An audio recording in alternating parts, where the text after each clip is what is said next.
लोकसभा निवडणुकीची आचारसंहिता लागली असून आता खऱ्या अर्थाने 2019चा महासंग्राम सुरू होणार आहे।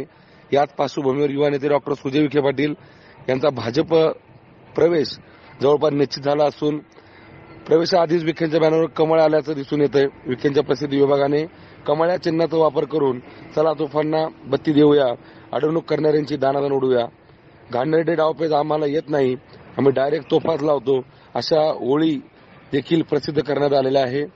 शिवाय विखे समर्थकांकडून अचानक भाजपाचा नमोराग ऐकायला येत आहे।